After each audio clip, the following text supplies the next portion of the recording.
Welcome to Transformation with Martine. Conquer everything and compromise nothing. This show brings you real, raw, and vulnerable conversations. If you have never liked small talk and have been on a personal growth journey for a long time, stay tuned as Martine and her guests share empowering stories. Now is the time to own your past and look toward your future with hope. Believe in your dreams, and all that you want to achieve is possible. Transformation Coach Martine helps you accept and love you for you. It's time to listen to your heart and tap into your unlimited potential. You have the answers you need inside. Sometimes you just need the right guide to help allow transformation to happen. Transformation with Martine starts now. Welcome, everyone to Transformation with Martine. This is where we conquer everything and compromise nothing, in a place where it's just real, raw, vulnerable conversations. There's no small talk in my domain here. So welcome, everyone. It's happy Friday and Labor Day if everybody is in the States. And Friday is just a wonderful day anyway, to me, even when I was in the corporate world, it was just a great day. And even as an entrepreneur, it's a great day. So welcome. And for those of you who don't know, my show is every Friday, 10 a.m. Pacific, 1 p.m. Eastern. And I am all about resilience of the human spirit. And today my guest embodies that completely. She and I met a few weeks ago, or maybe it's a few months ago. I'm losing track of time, in Atlanta. And she was a speaker there and phenomenal talk. And I thought, what a wonderful person to have on my show. We'll welcome Duquesa Dean. Thank you so much. Thank you for the opportunity to be here. And it was actually June that you and I met in Atlanta. Okay. Time flies. It does. Time just flies. I'm just, I can't believe, it's September 1st today, holiday stuff coming out. Like, oh, I'm not ready. I am just not ready. It feels like it was just like, a month or so ago that we had Christmas. So I'm just not ready. But here we are. Yeah. Time's just flying by. It's unbelievable. We're in the fourth quarter of 2023. Unbelievable. Exactly. It is crazy. Yeah.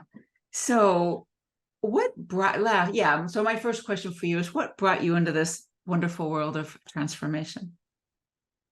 I think it was my own journey to transforming from a broken person into someone that's a bit more empowered and who is taking ownership of her life. I believe that very often we don't know that we hold the power. We look for rescue outside of ourselves. That prince in shining armor or some other person that will help us to become better or completers or something like that. But it's really about harnessing what's inside of us. And I didn't even know that until I hit a crisis point in my life. Right. Would you share with us, because your story is powerful, would you share with us where you hit a point where, you knew you needed to make a change, even though, I don't want to go into your story for you. So where did all this start? Well, it started when I was 8 years old, and I'm going to say 8 years old because it was at 8 years old that I started daydreaming about who I would grow up to be and how I would impact the world. I had a lot of dreams.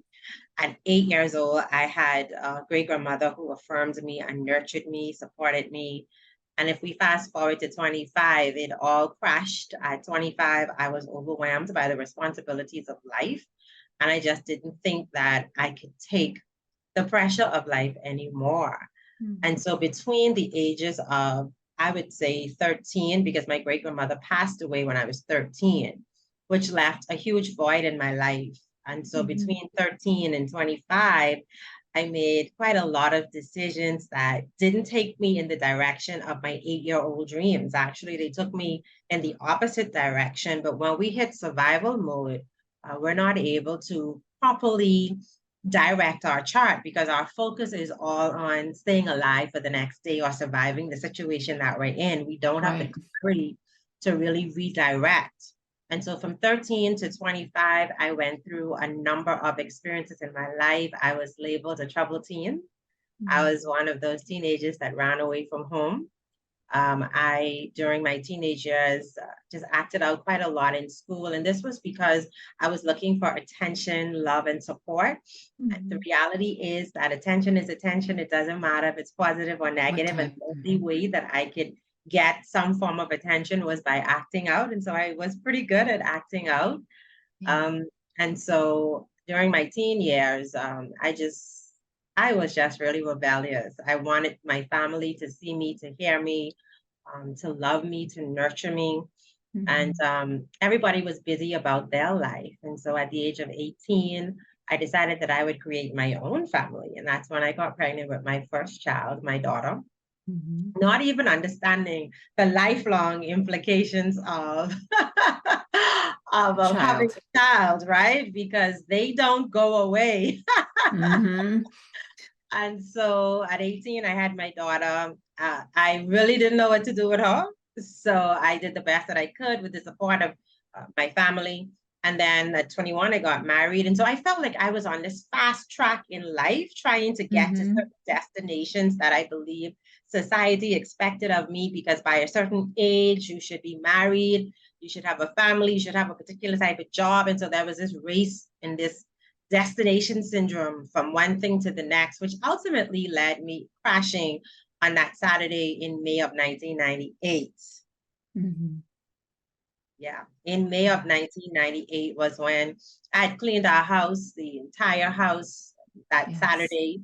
And the final room I cleaned that day was our bathroom. And as I wrapped up cleaning the bathroom, I looked around the bathroom and the tiles were glistening and the toilet was sparkling clean. It just smelled so fresh. And as I stood there in that clean bathroom, I was like, this isn't the life that I had envisioned for myself. When I was 8 years old, I had so many dreams, and what I ended up becoming and doing at that particular point in time was so out of alignment with what I had dreamed for my life.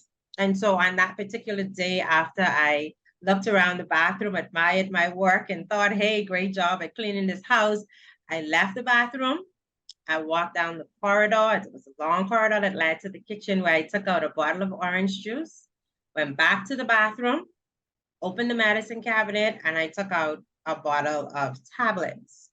And the interesting thing is, when I closed the medicine cabinet, Martine, one of the things that I said to myself as I looked in the mirror was that I was so disappointed. I can vividly remember me shaking my head and just saying that I was so disappointed in where my life had come and in the decisions that I had actually made. I started blaming my family. I started blaming, people on my jobs, former bosses, my husband at that time, everybody outside of myself. And I recognized that I had really become a victim in my life. And it's easy to become a victim. It's easy to think that everything is happening to us versus understanding our active or inactive participation in the direction our life goes. And so on that particular Saturday in victimhood, I sat on my bathroom floor right in front of the toilet. And I thought it was ironic because my life was waste at that time. And I sat in front of something that catches and discards waste. Contemplating taking my life. It's a place I've been, so I'm familiar. It's really almost like well, it is like most people that talk about ending their life, and people that even do and have left messages and all that. It's like you just don't want to feel it anymore. Yeah, it's heavy. It's heavy. And I don't think anybody properly prepares us for true adulthood. Like, when we're young, we're so excited to grow up so that no one can tell us what to do and we can come home whatever hour we want to. We can eat whatever we want. But we're not really prepared for all of the adult responsibilities that come with that freedom, Yeah, and just the feelings, of life, of people hurting your feelings, perhaps, or relationships gone bad, or whatever. Just to run in with someone at the grocery store. Things, they're just feelings to process. All this stuff that has to go on, and it's interesting how we can feel like a myriad of emotions as well, and that's also normal. It's just you don't really know how to navigate it when you're younger. Correct. Yeah. So that was a pivotal point in your life, Yes, it you was. know, and what was it that made you like, oh, wait, all right, I need to fix things. I'm not going to do this. Like what? Well, when I was growing up between 0 to 8, my great grandmother was really great at affirming me. I live in the Caribbean. We call Mhm. ourselves a Christian nation. And so Mhm. my great grandmother made sure that I went to church every Sunday morning, Sunday night, Tuesday, Wednesday, Friday, even Saturday visitation in the community.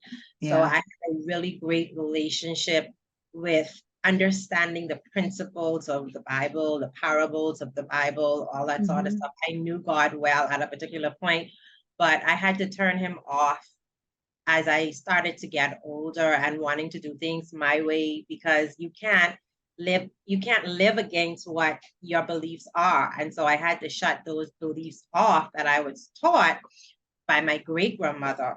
And so sitting on my bathroom floor, I just happened, like, I don't know what it was that prompted me to look up, Martine, but I looked up and there were these rays streaming down from the bathroom fixture, and Mhm. it transported me to another time. It was like I was in a time machine, and it took me back to sitting in our family's living room with my great grandmother, where we would be watching these Christian movies. Back in the day, you didn't Mhm. have as many options for TV as you do today. Right. Right. And we would watch these movies where they were biblical based, and whenever there was a storm, like the clouds would part and the rays would start coming through.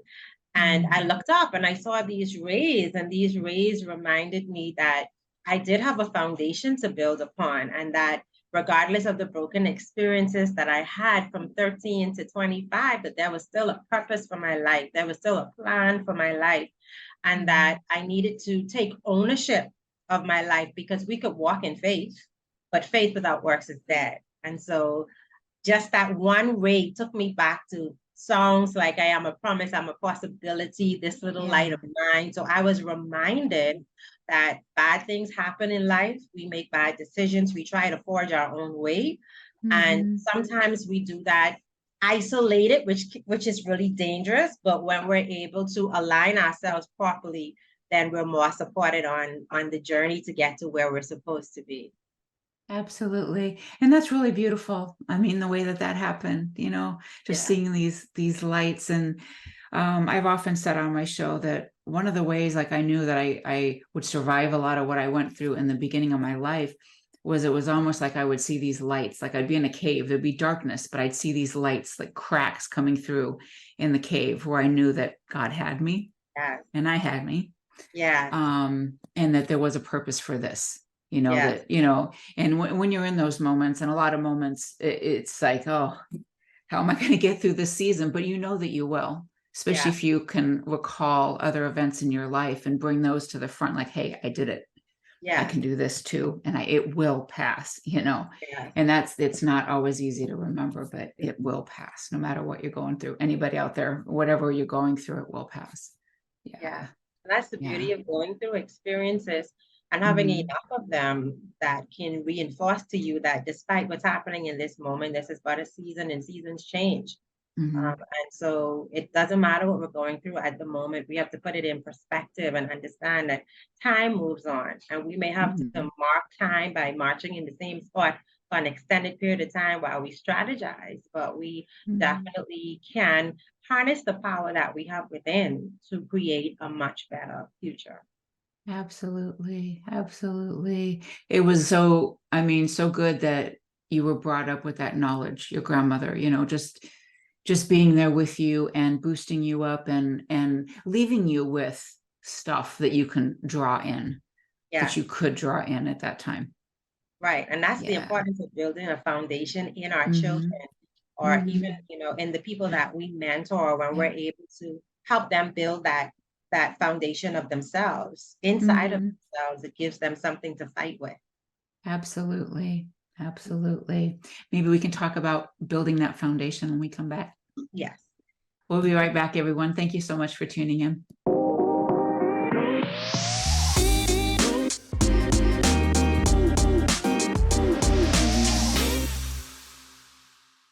Welcome back, everyone, to Transformation with Martine, where we conquer everything and compromise nothing. My guest today is Duquesa Dean, and we have been talking about, going through seasons of life and not being able, sometimes it's hard. And sometimes when we're in those seasons, it's hard to remember that, hey, we've gotten through other things before, we can get through the next thing.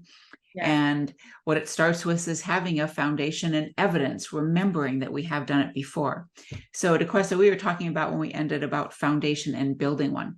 And you and I, we have started out with a foundation from our families. And can you tell us more about how yours was started and how you built it up further? Well, first of all, my foundation was built by a supportive and nurturing great-grandmother. Mm-hmm. I want to put this in perspective because my mom is 16 years old when she had me. Mm-hmm. And back in the day, that was like 50 years ago, teenage pregnancy was not something that is as accepted today. Mm-hmm. And so it was a difficult time for her. And at 16, she expressed that she really didn't know how to nurture me. And she wanted me to have the type of parenting that would help me fulfill whatever dreams and goals that I had. And she didn't think she could give that to me. So my great-grandmother became my primary nurturer. Mm-hmm. I would say that it wasn't until my great-grandmother died, that I struggled with abandonment issues, because I started to question why my mom would give me away, which led the way to having this conversation with her to understand. So even though I had this foundation of going to church and learning about the good life and being in a huge family, feeling seen and heard while my great-grandmother was alive, it all went away when she passed. And so it was a semblance of a foundation that was built, but it was really rocky, which is why I derailed after she passed, and nobody really stepped in to continue the self-esteem building, the self-value lessons, those sorts of things. And so my foundation had started well, and then it got cracks, and then the cracks just got larger and larger and larger.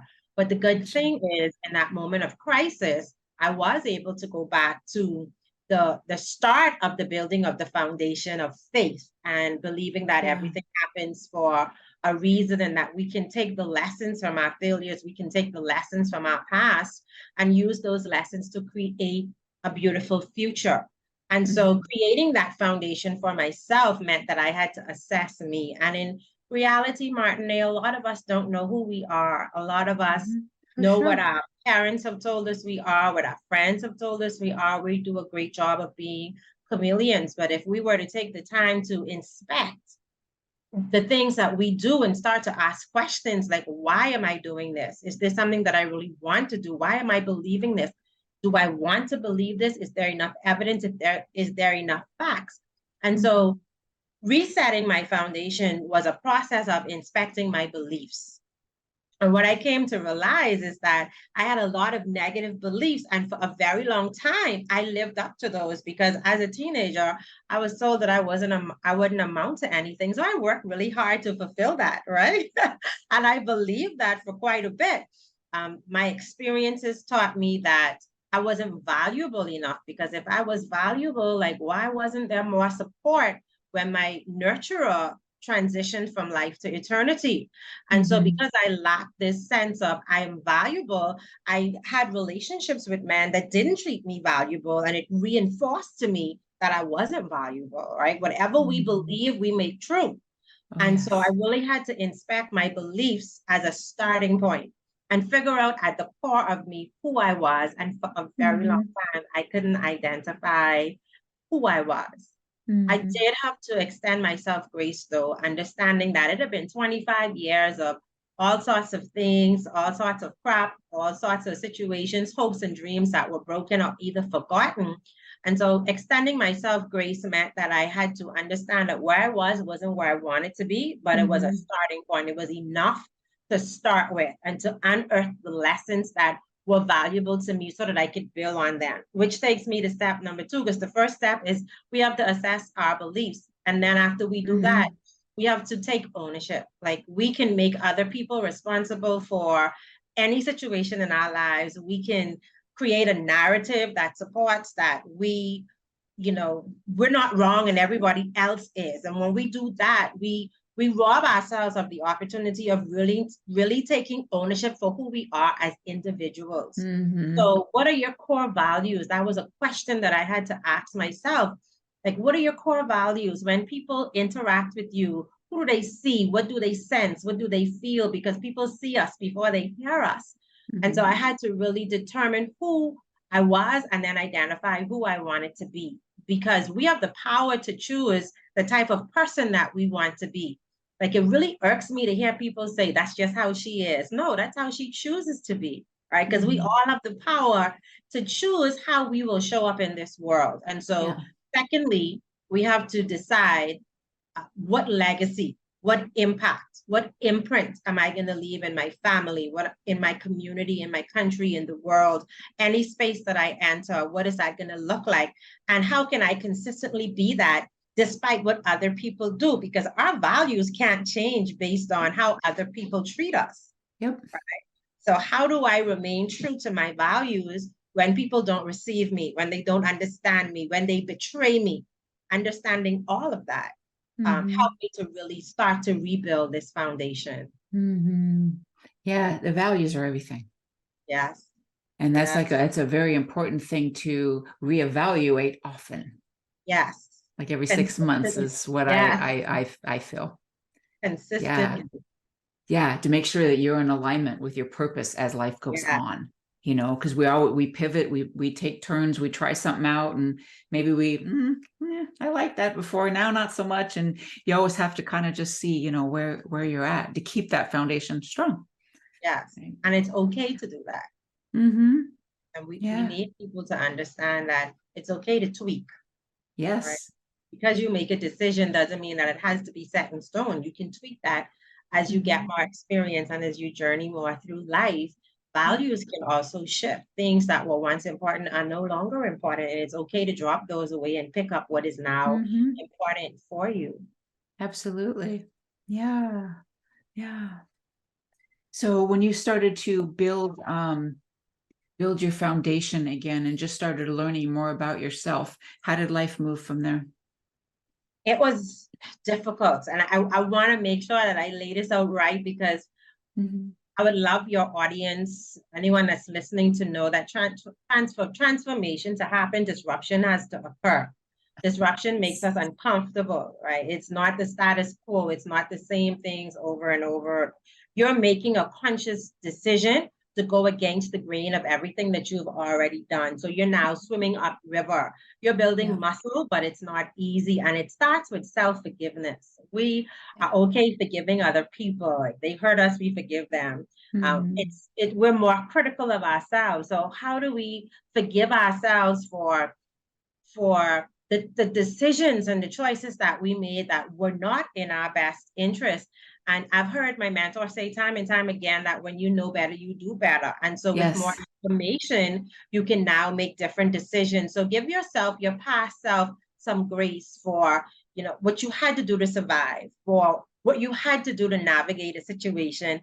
Forgive yourself and then release it, because we shackle ourselves to the past. We shackle ourselves to those experiences in our minds. We go back and we don't feel that we can move forward because we made so many mistakes. But can I tell you that it is those mistakes that give us the richness, the lessons that we can build something that's so much stronger. So we have to learn how to forgive ourselves, and then we have to learn how to love ourselves. We chase love. We chase love. We want other people to love us. We want to be completed, because there's this theory of two halves make a whole, when it's actually two complete beings coming together, which makes relationships of any kind difficult, whether that's friendships, whether that's love relationships, it doesn't matter. Like, two different people are coming together for a common cause of either companionship or marriage or whatever. And with that is a lot of complexities. So we have to learn how to love ourselves. Like, this is who I am right now, and I'm going to love her. And as I grow with her, I'll love her more and more and more, because the little girl inside of us, I can only speak to the little girl that was inside of me all of those years. She wanted love. She wanted to be nurtured. She wanted to be seen. She wanted to feel like she was powerful. And she looked outside of her for that. And we have to begin to look inside of us and to affirm ourselves, to love ourselves, to be kind to ourselves, you know, to have the right Yes. boundaries for ourselves.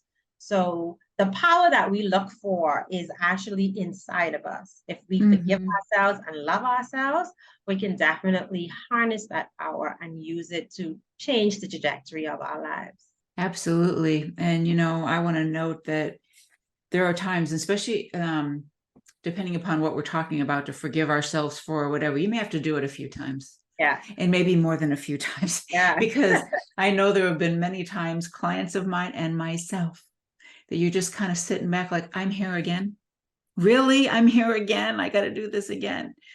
But it's just learning, and it's layers that are coming off. And yeah, as we get to the whole heart of the matter and our true essence of who we are and what we're meant to do, what we're meant to be in this world, and who we're meant to serve. Correct. Yeah, especially And those of us that are in service. Mm-hmm. yes. And that's what I Yeah. think we want to recognize, that it's a process. It's not Mm-hmm. overnight, it's not one and Nope. done. It is a Nope. continuous process of development. Yep. Absolutely. Yeah. So where can everybody find you, Duquesa, before we take a break? Well, I'm at www.duquesadean.com. All of my social handles are there. My email is there. Just go over to my website. That's the easiest way to find me. Type in my name and my website will show up, and all contacts are there.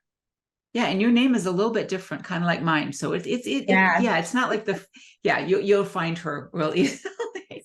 I am finding more people with my name these days, though. Really? Yeah, it's not most everybody is Martine, which I was called a lot of my life, but there's not many Martines either. Where mine is Okay. French, Martinet, whereas Martine is more of a Spanish, from Okay. what I'm told. So yeah. Anyway, we'll be back, everyone. Thank you so much for tuning in.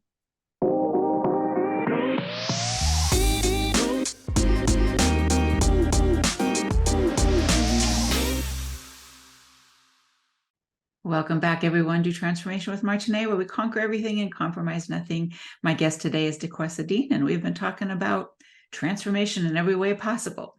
Our last segment, we were talking about disruption and how it needs to happen in order for us to grow. You know, everything could be fine right here. And then we run into a bunch of snags. But when we get through this, it's like we can get up here and just have an extraordinary life. And there's going to be ups and downs and flows and all this. But we all these things happen for us, nothing is against us or to us, it's for us.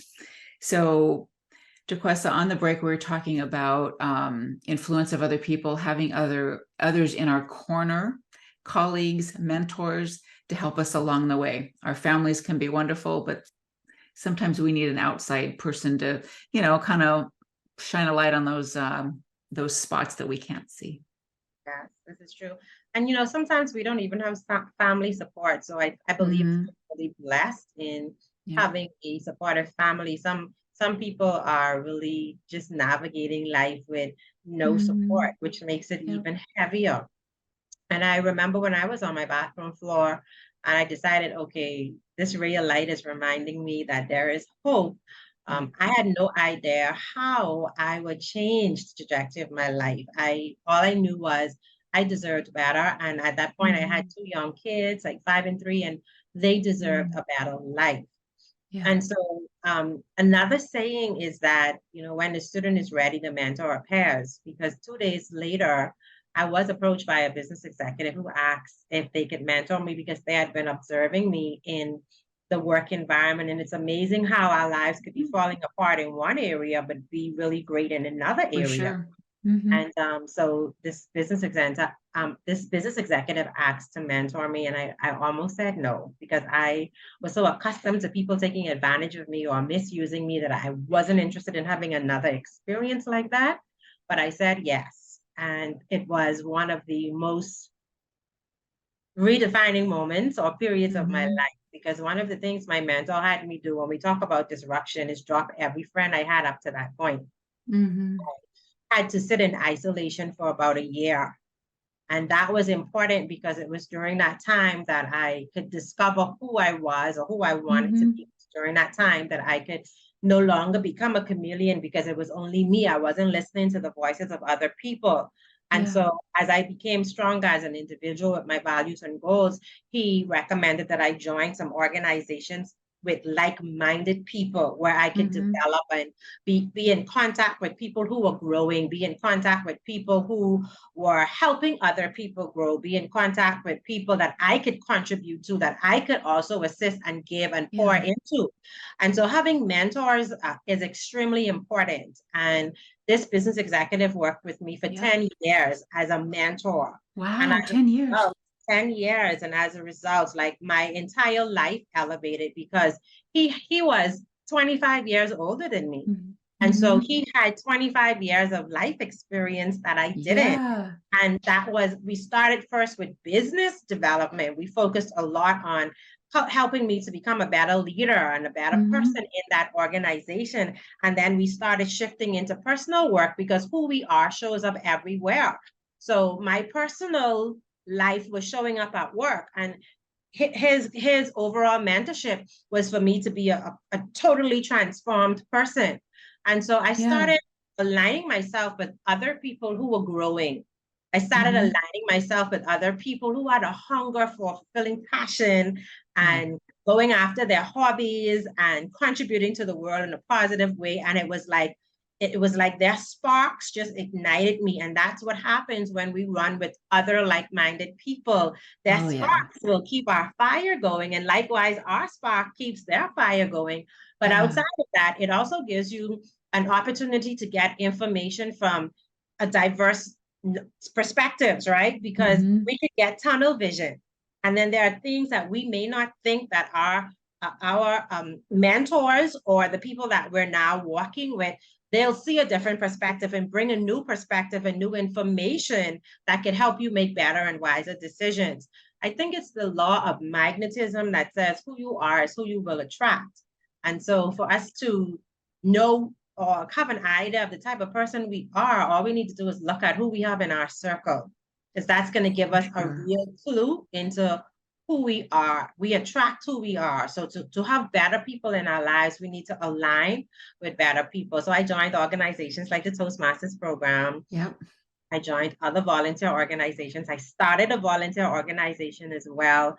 And so I believe that having the right flock is important, because when I was younger, my great-grandmother used to tell me birds of a feather flock together. I had no idea what she's talking about, right? But it wasn't until I was in my healing and transformation that I remembered her saying that birds of a feather flock together. And if you look at eagles in formation, everybody knows that the V and the eagle, they kind of help each other rise and they stay in this formation. Absolutely. And so who we attach ourselves to is super important as it relates to the direction our lives will take. A lot. Yeah, absolutely. That is really cool, though. Somebody just to see something in you, and 10 years to spend that time with you, and that is really cool. I mean, just to carry that knowledge with you, like always, that you were seen for who, for somebody that is amazing. Legacy, right? Because his legacy will forever be imprinted in me. And that's how we leave a legacy that outlasts us. And that's how we touch people that are like just not. So because he mentored me, I've had the opportunity to coach and mentor so many other people. So it's like just this ripple impact when we have good people in our lives that really support us and help us to see the potential in ourselves and to grow and stretch into that potential, face our fears as well. And learn how to overcome them. Absolutely. Yeah. I think about some of the people that, came into my life, even at moments like you just wouldn't think of it. Like I had a boss that I was a paralegal in the corporate world for a lot of my life. And I had a boss that was kind of strange, he would take us to these fancy lunches, and we'd always go to like metaphysical stores and, like take books, or take time to read books and just have a couple hour type lunches. And we would often start the day with meditation. And we went to lunch with one of his colleagues once, and he just I don't know if it was set up or whatever, but I remember having this conversation with him, and I was talking about my dad and some of the things that had happened to me. And I remember him asking me, "Do you forgive your dad?" And I said, "Yes." And I didn't even realize that I was shaking my head like that. And that was a huge pivotal moment. And I just think like, boy, that was really amazing how God sent that to me. Like just to really like, oh, okay, there's work to be done. And it's just interesting how teachers appear or mentors appear, or, you know, So we have to be open to receiving mentorship. We have to have a teachable spirit. And we also have to recognize that our mentors are investing a huge amount of time and energy in us. And in return, there are some things that we should do to respect our mentors as well. We don't have to take everything that they say, but we do have to take action on the concepts. We do have to take action on some of the advice and experience that they're sharing with us. Otherwise, what's the point? Like, what's the point in them giving us that information? And so outside of mentors, it's important that we build a circle of people that we can trust. And so when we want to do the next best big thing, and our thought goes to, I wonder what so-and-so will think, because that question is a question that prevents so many dreams from coming to life. When we answer that question, we're now answering that from our circle perspective, because we know our circle is rooting for us. So we're able to say, they're going to say, go for it. They're going to say, how can I support you? They're going to say, what tools and resources do you need? So it gives you a different answer to that, what so-and-so going to say if I do so-and-so as well. That's what Right Flock does. Absolutely. Absolutely. And the whole being coachable or open to mentorship is huge. You know, I'm sure you've seen that even with clients. Like you just like, I know I have, especially in the beginning of my career in this arena of like, there are some people, it's just like they want to be ready, but they're not, you know, it's not going to happen. Absolutely. Yeah. Some people are really stuck, and it takes a lot of work to become unstuck. And it has to be a gentle guidance to becoming unstuck, to taking consistent action. And the type of mentor that's needed in that case is someone that has the patience to coax you out of that mud that you're stuck in. And so when we're stuck, we need a coach that can help us find the courage, because it's courage that's going to cause us to take that first step. And once we take that first step, then it's kind of gravy from there, because now you can take other steps as well. So not everyone is a fit as a mentor or coach, but everyone is finding the right fit for you. And because one person may have not done it right, doesn't mean that we should stop. It just means that we should continue our quest and look for, and sometimes it don't even have to be physical people. Like, I follow people on YouTube. I call them my mentors because they're brilliant at what they do. So sometimes we could start with someone that we're watching that we respect. We could start there and then go to finding an in-person mentor. Yeah. I wish I could remember the person who said this quote, and I am not going to get the quote right at all, but it is something like, the longer a person is stuck in a problem, the harder it is to find a solution. Yes. Because you've been spinning for so long. Correct. You don't even know, it doesn't even seem possible that you can get out of it, So that is powerful. So before we take our next break again, where can everybody find you? You can go over to DuquesaDean.com. I am on Facebook, Instagram, LinkedIn, Twitter, everything as Duquesa Dean. Yes. You can email me at DuquesaDean.com. I think I've made it as easy, as simple as possible. I think you have. Yeah, absolutely. Absolutely. Yeah. So we are going to take a break, and we'll be back with final thoughts and whatever other good information we come back with. God's with us, and we'll see you in a minute. Thank you all.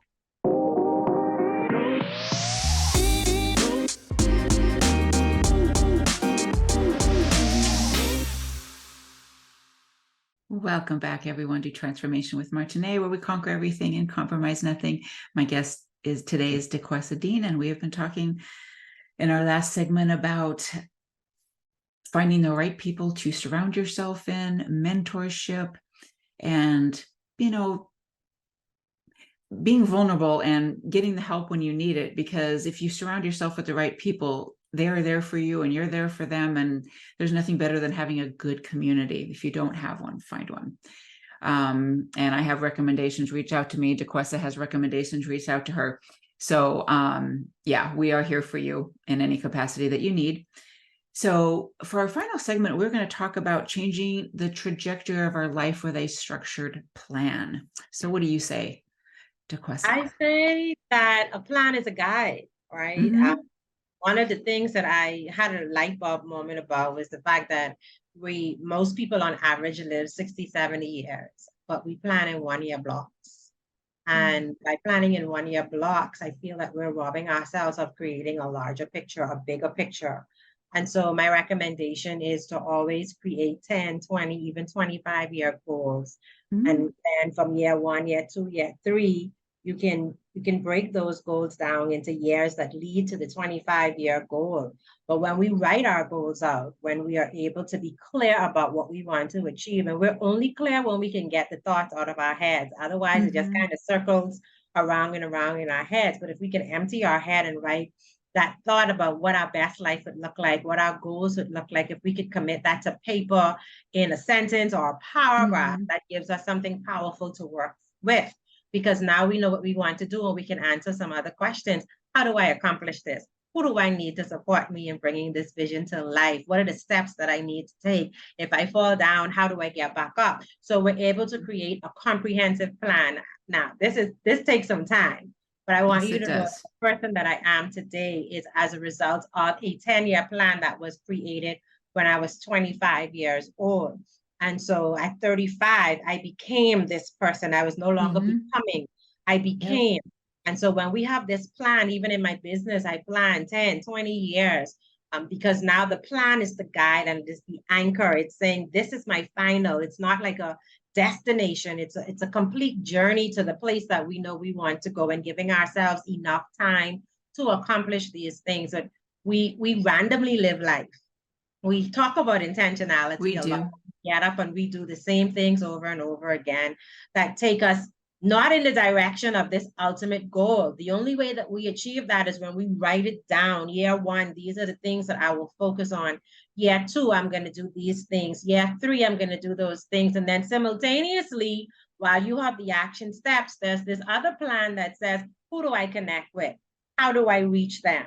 How do I reciprocate to that person? Like, how do I build this? It's like it's a resource book that you're creating for your life. And once you have that written out, you can run with it. Like how a contractor runs with the blueprint from an architect. The contractor does not create the blueprint.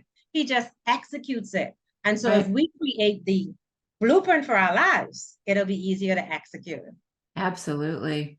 Sometimes, at least for me in the younger part of my journey or whatever, it was hard to forecast that far. It just didn't seem like, God, I'm never going to get that old. And there's no way, I mean, that seems so far off, but it's really interesting when you look back and to where you were, and then like, oh, wow, okay, I did accomplish that. I did get to this. I did get that done too. Like, okay, there's something to this. Yes, absolutely. And you give yourself a whole lot more direction. You shift the trajectory of your life by staying on track. If you fall, you know you can pick your plan up and say, okay, I need to tweak this. It didn't work properly, or I didn't do it the way I set out in my plan. Let me tweak the way that I set out. So the plan pulls you back. It just pulls you back on the right track. So listen, the value of a plan is just understated. And every year we do New Year's resolutions. And by March, we're done with them. If we don't keep it visible, if we don't keep the plan in front of us, if we don't refer to the plan on a consistent basis, okay, January, what did I do? Let me go back and see what I said I would do and compare, so I know how to tweak February, right? Yep. So it's just a genius thing to do, as simple as it is. Yeah. Have you ever written like a letter to yourself, like, and read it in the next year? No, of no. what you want to do? I wrote a letter to myself, like to my younger self. Uh-huh. Okay. Yeah. I did. I wrote one to my younger self, and I really visualized myself having that, reading it and having the conversation with her about, Mm-hmm. forgiveness and sorry about not knowing better and doing better, because that release is Yes. so important. But I haven't written a letter to my future self. But I like that. I'm like, I'm gonna do that. Yeah, it's really cool when you open it a year later, like, oh, okay, Yeah, I I accomplished do that. quite a bit of that, and yeah, and it's just cool just to see things come to fruition and everything. Yeah, yeah. I think the challenge people have with plans is that they make the plans too macro, like they make the Hmm. goal too large. And Right. so it seems like you can't accomplish it.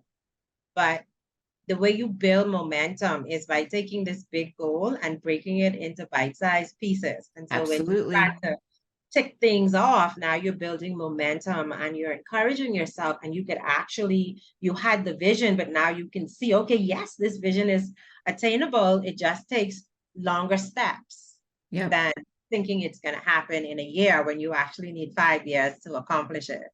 Absolutely. Absolutely. Yeah. Yeah. So what would you say to someone who is kind of in a place of being stuck? Maybe their last child left the nest and they want to find something more for them, or they're just I've heard this often, like, oh my God, what am I going to do now? It's just me and my husband. What am I going to do? So like, what would you say to someone who is just in a place like, I would say to what am I going to do? go on a journey of discovery. Like Mm-hmm. what did you love before you got married and had kids, Yeah. but you gave up, Mm-hmm. right? What are some of the things that you've always wanted to do but had to put aside because other things took priority, like your family, like your mortgage, all that sort of stuff. Mm-hmm. So go back into discovery and try new things, try a new hobby. If you're stuck in something, one of the ways that we can become unstuck is, like I said earlier, inspecting our beliefs. Why are we stuck? What is it that has me Yeah. believing that this is the very best thing for me?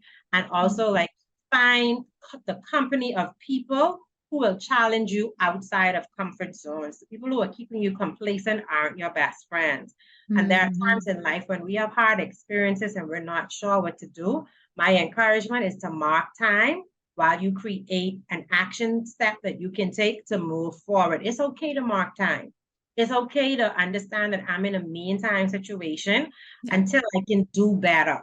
And while I'm waiting to do better, I'm going to work on what I can control, and that is creating a plan. I'm going to plan for how I move forward. So when I have the Yep. courage, I can grab the plan and I can start taking those steps ahead. Yeah. And sometimes the plans don't work out exactly. Correct. My mom always said, and I always thought it was her saying, but I think it was long before that. And I've heard it so many times, if you want to hear God laugh, tell him your plan. And Yes. it's not always going to work out, but oftentimes it's a lot better. Yeah, it is. And I'm so glad you brought that up, because I believe that no experience is wasted. Like every single experience that we Yeah. have in our lives can be used for something. And as a believer, I believe that all things work together for good, because every broken experience of my past is what I built my future on. It's what I built my career on. It's what I use to Yep. help other people. And so what may look like brokenness in one moment can actually be the catalyst that takes you to success, that takes you to the thing that you want to accomplish or achieve. So, God gives us life for a purpose. We're not here randomly. Mm-hmm. We're here for That's a right. purpose. And our Yep. pain can guide us to that purpose. Absolutely.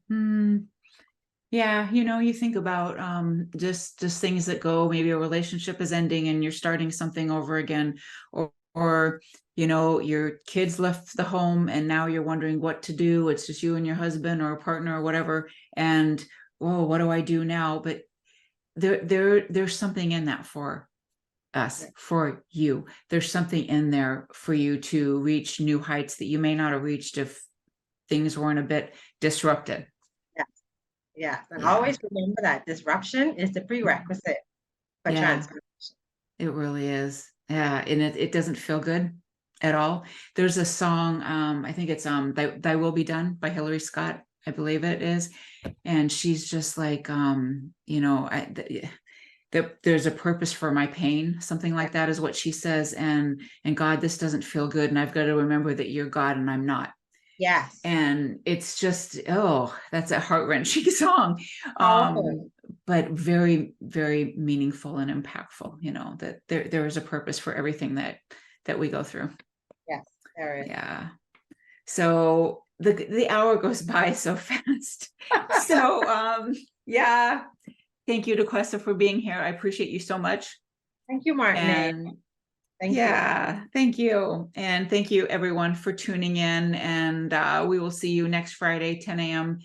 Pacific, 1 p.m. Eastern. And thank you all for joining us. And we'll see you next week. Bye.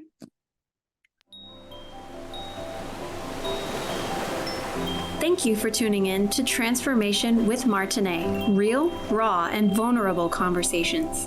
Listen or watch live every Friday at 10 a.m. Pacific, 1 p.m. Eastern on transformationtalkradio.com as Martine and her guests have deep, meaningful conversations, sharing empowering stories.